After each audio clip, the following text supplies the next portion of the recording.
Welcome to the Rethink Leadership Podcast with me, Jeremy Blain, CEO of Performance Works International. This podcast is grounded in business, digital, workforce, and leadership transformation for our times. My aim is to initiate conversations with experts, leaders, professionals who've got a story to tell and who we can all learn from. Please subscribe to my YouTube channel or simply go to performanceworks.global to access all the episodes to date. I'm sure you'll find something of interest.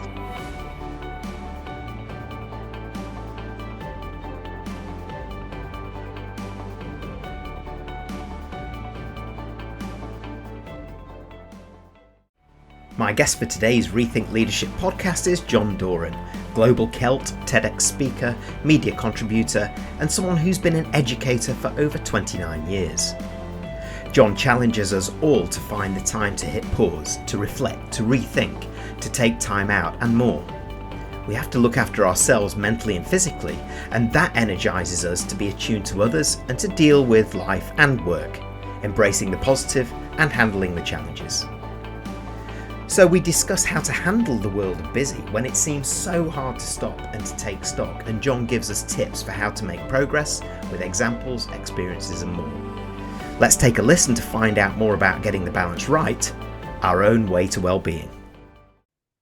Well, John, thanks so much for joining me. Please introduce yourself, your journey in business, and tell us something that we might not know about you. Thank you very much indeed, Jeremy. Yeah, it's a delight and a pleasure to spend this time with you. Well, my name is Doran. I'm an author of Ways to Wellbeing. I'm a teacher for the last 30 years. I took a vow of poverty in 1994 and became a teacher. And now I speak to teachers in the world of business. I spoke to Amazon last week, and how to get the best rather than the stress out of yourself, how to get the best rather than what's left out of you. So I like to call myself, Jeremy, a possibilitarian. I'm a glass half full type of person. So in a nutshell, that's me. And what you might know about me, well, I'm a well-being advisor to Celtic Football Club. They give me a great name and no money, a Global Celt. So I'm proudly a Global Celt. That's me. Wow, I never knew that. Gosh, that's absolutely fantastic, John. Gosh, absolutely brilliant. And yes, a possibilitarian. Yes, we could. It's definitely possible to get to the Champions League. Is that the kind of thing that you would say to Celtic? Well, you know what? Anything is possible. If you don't think you can, you definitely won't. You got it there. Great. And yeah, I love what you talked about, the vow of poverty, to do what you love as that teacher. But I know that you do this in incredible ways with that Ways to Wellbeing book and how you take it out there. And I think it's so pertinent now, John, the pace of life inside and outside of work, it's ever accelerating.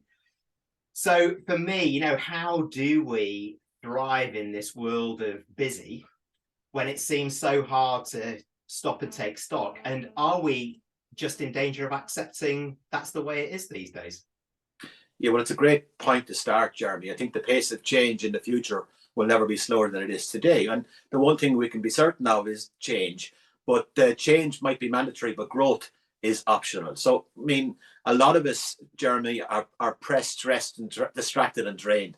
So how do you get from there to engaged, energized, and in your element? I think that's the question. And I think it starts for me personally, Jeremy, with slowing down and taking a pause.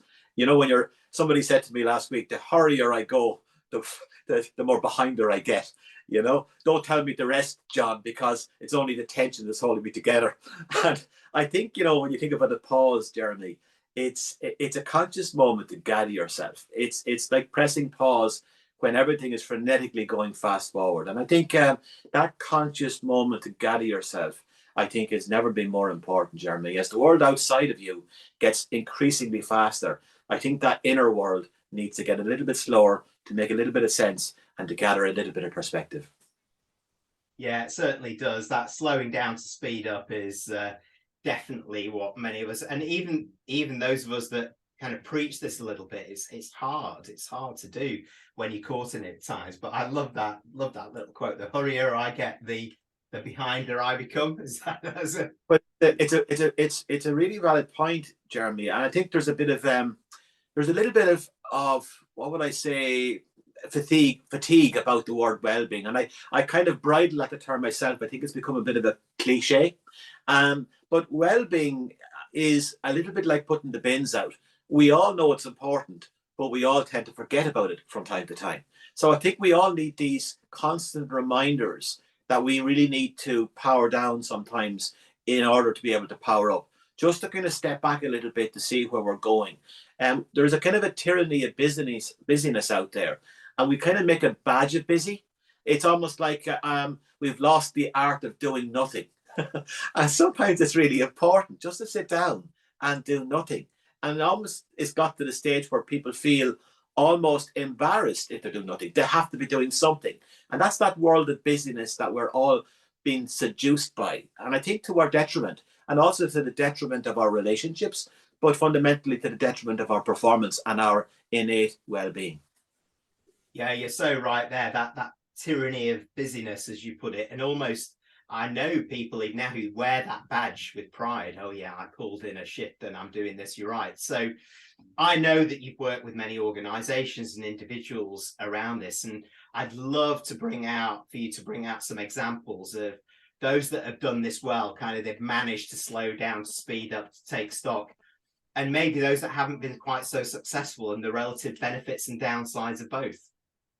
Well, if you're going to name drop, Jeremy, name drop really well. Have a real clanger. I had the great privilege in 2003 of meeting Mandela, the great Nelson Mandela. And the one thing that struck me above all others, and there was a multitude of things to be struck by, was how calm he was, how present he was.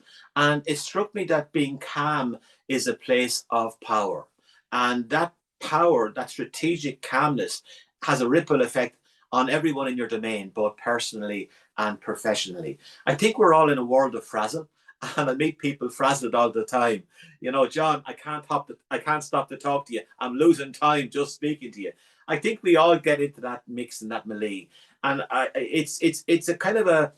It was a pandemic before the pandemic, Jeremy. You know, this kind of thing. I call it for grantedness and busyness, and I think maybe I'm meeting more and more of that. And a lot of people maybe, you know, we've come through. Look at it. If there's an elephant in the room, Germany, I've always been told to introduce it. And the last 3 years have been difficult for us all. We've all kind of had to take a stock, to renew, to recalibrate, to restore ourselves. And maybe you probably have heard a lot of people talking about going back to normal. I think normal wasn't working for too many of us. I think a lot of people are talking about post-traumatic stress, but there's also post-traumatic growth. You know, we spoke about your book being written in the time of COVID. I personally have had a lot of blessings in the time of COVID. And probably the most important is I now refuse to go mountaineering over molehills. I don't get bogged down in the thick surf of small things. I take that time to, what I call, be strategically selfish, to actually take stock that if you imagined your body, Germany, with a lot of receptors on it, they're receptors that are taking in energy and they're giving out energy. You know, when you've given out more energy than you've taken in, that's burnout. And that's not a badge of honor. So I'm really more aware of how I give energy and where I actually take in energy, and make sure that the balance is in the perfect ratio, because you cannot give, Jeremy, what you don't have. And too many people are on this treadmill and they have nothing left in the tank, and they get to a holiday, and what happens? They get sick. So it's their bodies, you know, telling them to slow down, and the body will whisper at first, and then it'll get louder and louder, and then it will roar. So we've got to mind ourselves to be of good and to be, and the more you give to other people, Jeremy, the more you need to give to yourself. And I think a lot of leaders, I was in a very well-known company last year, and the leader of the company was too busy to come in and listen to the talk. And every one of the employees were saying, that gentleman needs to be in this room listening to this message. But sometimes the people who need it the most are listening to it the least. Yeah, gosh, aren't they just? It struck me when you said it before, calmness is a strategic play for leaders, particularly if they can use that to impact others very positively in an era where we're going so quickly and there are so much stresses on growth. And I recognize personally what you're talking about, burnout. I've been there personally, and in an organization that saw it as a performance issue, not as a health issue, if you like. And I had to make the call myself, to protect myself and that meant kind of stepping outside it. And I don't mind telling that story, because I think no matter where you are in an organization, and in some cases, the higher you get, the more of these stresses kind of tend to hit you. And it takes a brave stroke vulnerable leader to kind of hold a hand up on that. Would you agree? Very much so. And you've touched upon a really important word. I sometimes ask people and organizations, what has been the message in the mess for you? And I think what you've just stated there is very powerful, Jeremy. There's great power and vulnerability in having authentic conversations. You know, I met a colleague of mine on the first day back after lockdown, and I said that an innocuous question, how are you? And she said a very Irish response, which was, Ara, I'm grand. And that kind of phrase covers a multitude of feelings. And for some reason, Jeremy, I decided to say, how are you really? And I remember it very vividly because I've worked with this person for 25 years. She was carrying a bag of like a luggage bag, almost like they were going to Terminal 2, and it looked like it as well. And they looked at me for a moment and almost like thinking, does he really want to know?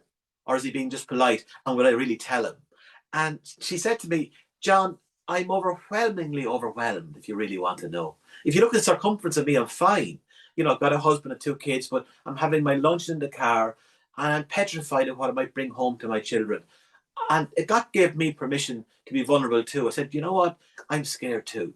And I think there's very great power in having those authentic conversations. You know, we're seduced into thinking that we should be happy, clappy all of the time. And that if we're mad, bad, and sad, we're suffering from some kind of mental condition. We've got to give ourselves permission to be human, Jeremy. And when we give ourselves permission to be human, we also then reciprocally give the person within our sphere permission to be human as well. You know, we're not wrenches. We're not designed to snap out and snap into things, you know, but these things will pass too. So I think an awareness of our own emotional weather, our ability to regulate it, but I think also, Jeremy, the ability to empathize with the emotional weather of other people make you a more empathetic, a more emotionally aware, and I would suggest a better leader for having the experience of what you've gone through, as difficult, I'm sure, as it may have been for you as you were going through it. Yeah, and I'm sure, you know, those people tuning in and those people that know that you exemplify this, John, and you do ask those questions, and it's a duty of care to all of us to ask those questions when we kind of know deep down that it's not all right, you know, it's not all grand, is it? So an interesting question that kind of came to me when you were talking there was, if you knew that you couldn't fail, John, what would your ideal world be from a more balanced work-life perspective? And how would you go about implementing it, engaging others in the journey, and embedding it culturally in the way that we do things these days in business and in life, potentially? Yeah, well, just a multidimensional question there, Yeah. Jeremy. Both professionally as an educator, I sometimes think we're seduced into preparing young people for a life of tests rather than the tests of life. And I think what I would like to do is rebalance that relationship in school and more to kind of social and emotional learning. I think this key skills and metrics of the 21st century will be our human factor. You know, if it can be mechanized, it's going to be gone. But I think the more we tell young people that to be brand new, that you are good enough, I think is a credible message. And I think that would be the message that I would be willing to go to the ramparts for.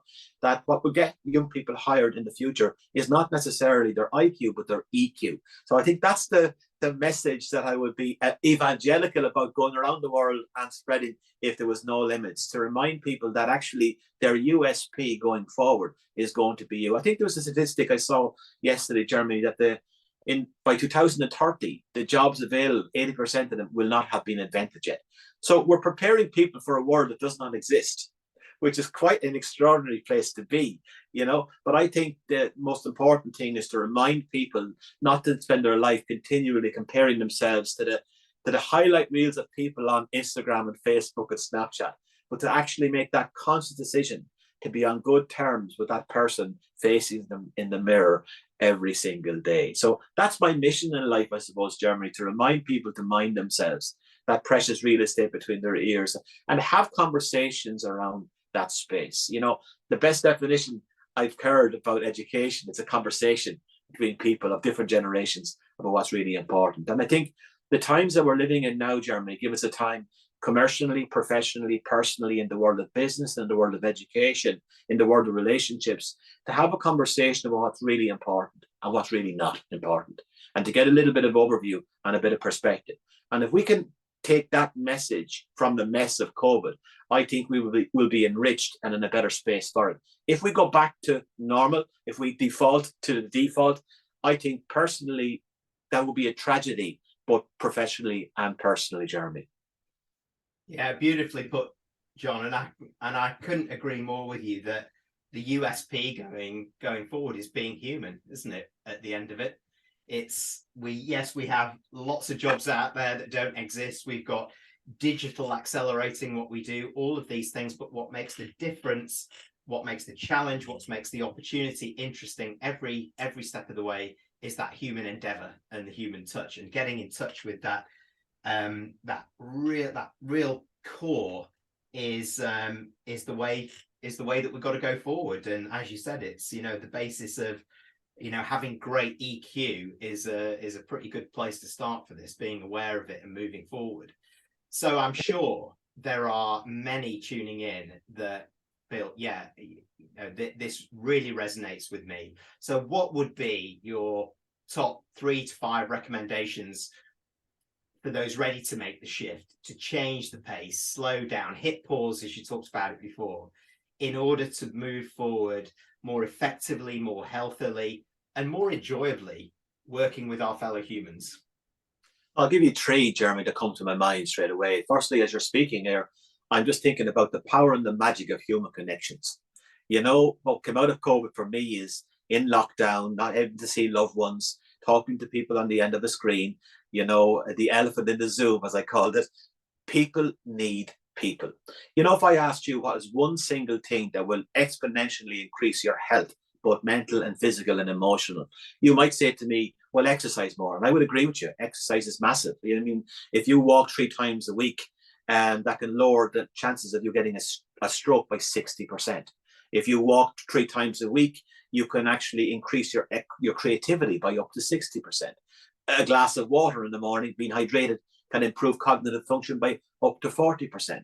So I would say sleep. You might say give up smoking. Again, I would agree with you. And you might say, a better balanced diet.